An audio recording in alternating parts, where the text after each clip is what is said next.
A psicologia financeira. Morgan Housel. Gênio é o homem capaz de tomar uma atitude mediana quando todos à sua volta não têm ideia do que fazer. Napoleão. O mundo é repleto de coisas óbvias que ninguém, em hipótese alguma, observa. Sherlock Holmes.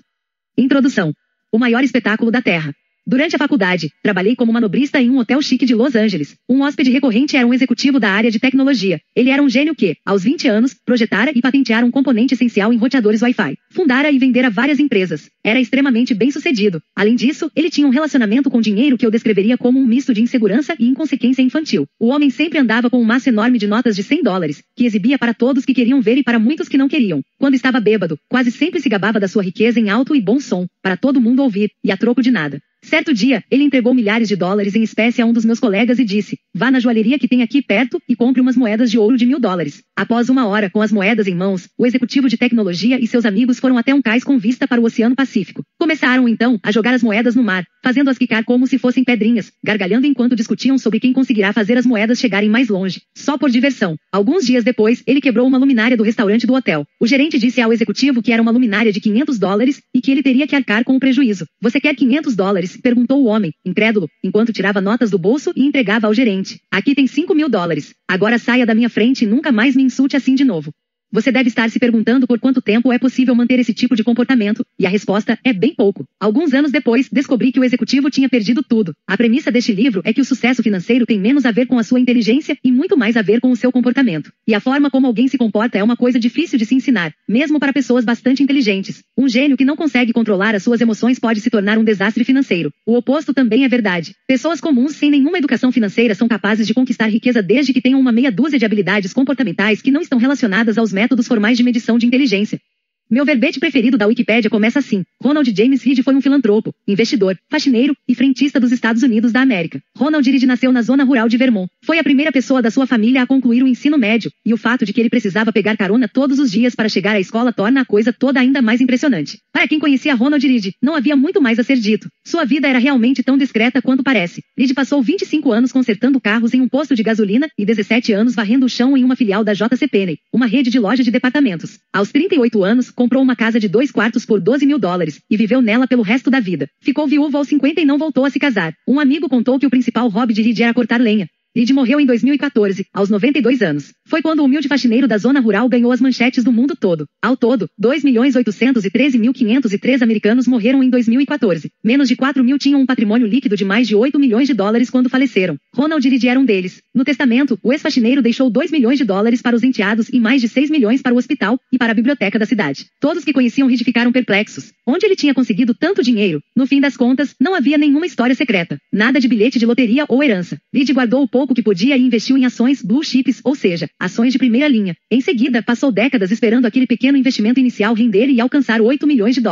Simples assim, de faxineiro a filantropo. Poucos meses antes da morte de Ronald Reed, um homem de nome Richard também chamara a atenção dos jornais. Richard Fusconi era tudo que Ronald Reed não era. Fusconi, um executivo do Banco Merrill Lynch formado em Harvard e com pós-graduação, teve uma carreira tão bem sucedida no mercado financeiro que se aposentou aos 40 anos e se tornou filantropo. David Komansky, CEO do Merrill Lynch, elogiou o talento para os negócios, a capacidade de liderança, o bom senso e a integridade pessoal de Fusconi. A revista Crime, especializada em negócios, o incluiu em uma das suas listas de 40 empresários de sucesso com menos de 40 anos. Mas eis que, à semelhança do executivo de tecnologia que jogava moedas de ouro no mar, tudo veio abaixo.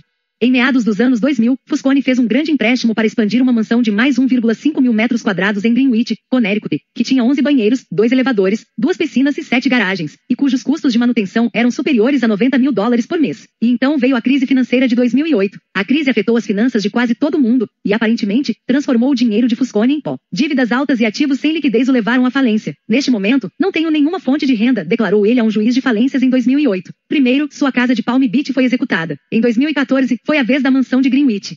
5 meses antes de Ronald Reed deixar sua fortuna para a caridade, a mansão de Richard Fusconi, onde os convidados se lembravam da emoção de jantar e dançar em um piso transparente sobre a piscina interna da casa, foi vendida em um leilão de execução hipotecária por um valor 75% menor do que o da avaliação feita por uma seguradora. Ronald Reed era paciente, Richard Fusconi, ganancioso. Isso foi o suficiente para que a enorme diferença entre a formação e a experiência dele se tornasse irrelevante. A lição aqui não é seja mais como Ronald e menos como Richard, embora esse não seja um conselho ruim. O que é fascinante em relação a essas histórias é o quanto elas são exclusivas do mercado financeiro.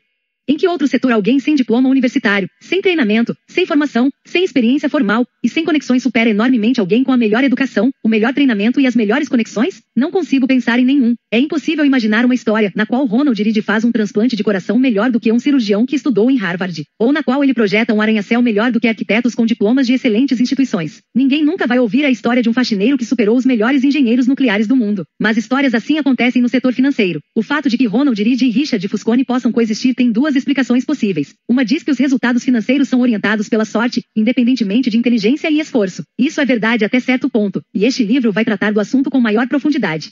A outra, que acredito ser mais comum, diz que o sucesso financeiro não é uma habilidade técnica, é uma habilidade pessoal, na qual o seu comportamento é mais importante do que o seu conhecimento. Eu chamo essa habilidade pessoal de psicologia financeira. O objetivo deste livro é contar pequenos casos para convencer você de que as habilidades pessoais são mais importantes do que o lado técnico do capital. Vou fazer isso de forma a ajudar todo mundo, desde os mais semelhantes a Reed até aqueles que se parecem mais com Fusconi, a tomar decisões financeiras melhores. Eu descobri que essas habilidades pessoais são muito subestimadas. A educação financeira é ensinada, em grande parte, como um campo puramente matemático. Você preenche os dados em uma fórmula, essa fórmula lhe diz o que fazer, e presume-se que você simplesmente vai seguir a sugestão dela.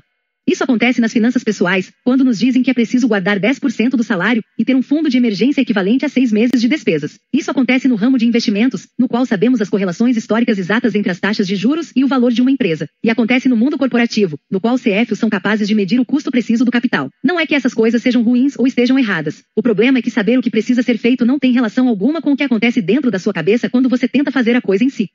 Dois tópicos afetam a todos, quer você esteja interessado neles ou não: saúde e dinheiro. A indústria da saúde é uma vitória da ciência moderna, tendo proporcionado um aumento da expectativa de vida no mundo inteiro. As descobertas científicas substituíram velhos conceitos dos médicos sobre como o corpo humano funciona, e assim, todos estão mais saudáveis hoje por causa disso. Com a indústria do dinheiro e investimentos, finanças pessoais, planejamento de negócios é a outra história. O setor financeiro cooptou as mentes mais brilhantes das principais universidades nas últimas 2 décadas. Uma década atrás, o curso de engenharia financeira era o mais popular da Princeton School of Engineering. Existe alguma evidência concreta de que isso nos tornou investidores melhores?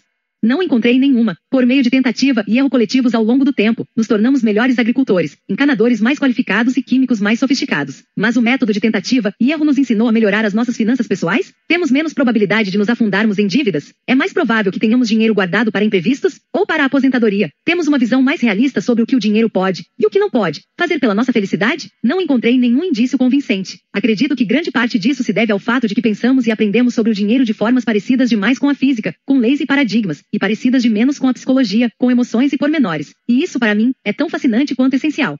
O dinheiro está por toda parte, afeta a todos nós e confunde a maioria das pessoas. Todo mundo pensa sobre ele de formas ligeiramente diferentes. Ele oferece lições sobre coisas que se aplicam a diferentes áreas da vida, como risco, confiança e felicidade. Poucos tópicos além do dinheiro mostram um paralelo mais poderoso para nos ajudar a entender por que as pessoas se comportam dessa ou daquela maneira. É um dos maiores espetáculos da Terra. A abordagem que adoto da psicologia financeira foi moldada por mais de uma década escrevendo sobre o assunto. Comecei a fazer isso no início de 2008. Era o início de uma crise financeira e a pior recessão enfrentada pelos Estados Unidos em 80 anos. Para poder falar sobre o que estava acontecendo, eu precisava descobrir o que estava acontecendo. Porém, a primeira coisa que aprendi depois que a crise financeira explodiu foi que ninguém conseguia explicar de forma precisa o que se desenrolava, o porquê e muito menos o que deveria ser feito a respeito. Para cada boa explicação, havia uma refutação igualmente convincente. Engenheiros conseguem determinar a causa do desabamento de uma ponte porque há um consenso de que, se certa quantidade de força for aplicada sobre determinada área, essa área vai colapsar. A física não é controversa. Ela é guiada por leis. Com a economia, é diferente. A economia é guiada pelo comportamento das pessoas. E a forma como eu me comporto pode fazer sentido para mim, mas também pode parecer loucura para você. Quanto mais eu estudava e escrevia sobre a crise, mais percebia que era possível entendê-la melhor pelas lentes da psicologia e da história do que pela perspectiva da economia. Para entender por que as pessoas se atolam em dívidas, não é necessário estudar as taxas de juros, mas a história da ganância, da insegurança e do otimismo. Para entender por que investidores se desfazem de ações em meio a um bear market, um momento de queda acentuada, não é preciso estudar a matemática dos retornos esperados, mas sim, pensar na agonia que é olhar para sua família e se perguntar se os seus investimentos não estão colocando em risco o futuro dela. Adoro uma observação creditada a Voltaire. A história não se repete nunca, o homem se repete sempre. Isso se aplica muito bem à forma como nos comportamos em relação ao dinheiro. Em 2018, escrevi um relatório detalhando 20 dos principais erros, vieses e motivos do mau comportamento com dinheiro. O título do relatório era The Psychology of Money, e ele foi lido por mais de 1 milhão de pessoas. Este livro é um mergulho mais profundo no mesmo tópico. Algumas passagens curtas do relatório estão presentes e inalteradas aqui. O que você tem em mãos são 20 capítulos, cada um descrevendo o que considero ser uma das características mais importantes, e muitas vezes contraintuitivas, da psicologia financeira. Os capítulos giram em torno de um tema comum, mas existem por conta própria, de modo que podem ser lidos de forma independente. Este não é um livro extenso. Não precisa agradecer. Boa parte dos leitores não lê os livros até o fim, porque a maioria dos tópicos não precisa de um sem número de páginas para serem explicados. Prefiro fazer 20 observações curtas que você vai ler até o fim do que uma só, enorme, que você vai largar na metade. Vamos lá.